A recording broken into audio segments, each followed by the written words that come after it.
halikutahiriwa, sikio lao halikutahiriwa, wala hawawezi kusikiliza, wala hawawezi kufanya nini? Kusikiliza. Maana sikio lao iko na nini? Halikutahiriwa. Tazama, neno la Bwana limekuwa matukano kwao. Neno la Mungu limekuwa matukano kwao. Hawalifurahii.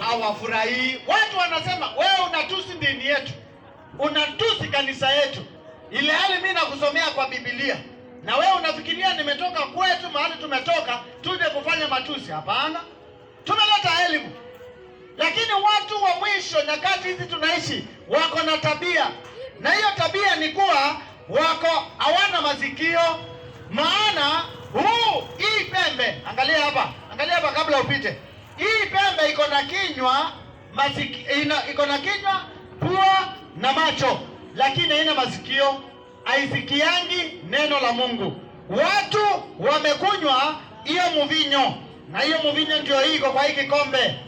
Hiki kikombe kiko na mvinyo ambacho kinafanya watu wasisikie. Lakini ni maombi yangu na nijua kwangu ya kwamba Mungu akupatie kusikia na uone ile hatari. Imani imeshambuliwa, imani imepigwa mashambulizi na shetani. Watu wafurahi neno la Mungu na lile neno la kweli, kama ile mafundisho hapa habari ya ibada ya wafu, utakuta watu hawafurahi. Tukikuja mafunzo juu ya siku ya ibada, kuna mtu atasema wewe unaingilia. Tukikuja kutetea Yesu, wale watu wanaimbia Yesu wakiwa uchi, ambao wametoka kwa huyu mnyama, wanaleta shida. Tuache tuangalie Yesu ametuonya juu ya huyu chura watatu. Chura watatu ni nabii wa uongo. Msomaji, naam, hebu nipatie Mathayo 24:24. Mathayo 24:24.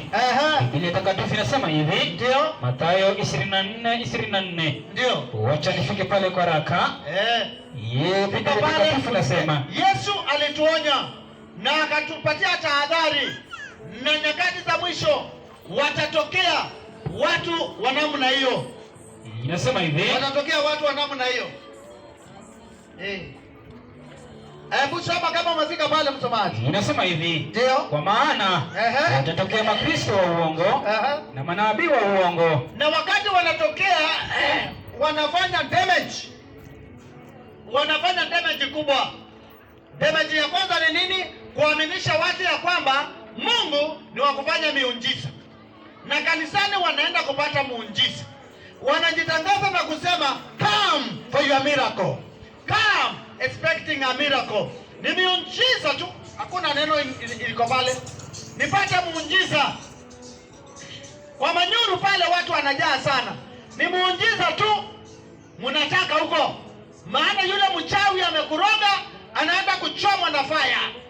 Wakristo wa siku za mwisho wanaunganika na wachawi, wanaunganika pamoja na manabii wa uongo kuua wachawi na kuachilia fata, kuita moto kutoka mbinguni. Hebu soma hapo. Inasema hivi. Ndio. Kwa maana watatokea makristo wa uongo na manabii wa uongo, na watatoa ishara kubwa na maajabu. Kwa hivyo wako na uwezo wa kutoa ishara kubwa sana kutoka na maajabu, wapate kuwapoteza. Kwa hivyo ile ishara awali anatoa ya mvua kunyesha, hiyo ni ishara ya kukupoteza kabisa.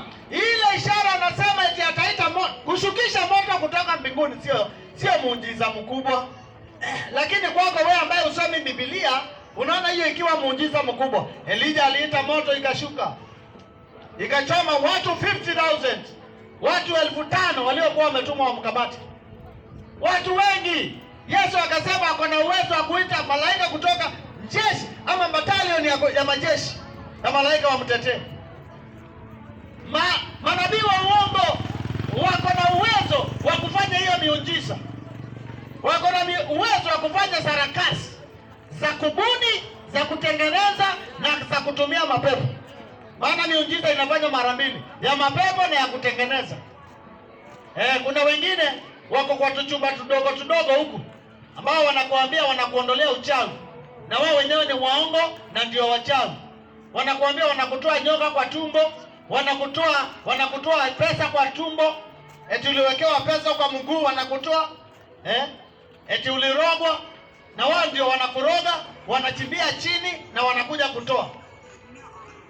Watu washajua hiyo maneno. Manabii waongo siku zenu zimehesabiwa. Kuna kitu. Malizia andiko. Inasema hivi. Ndio.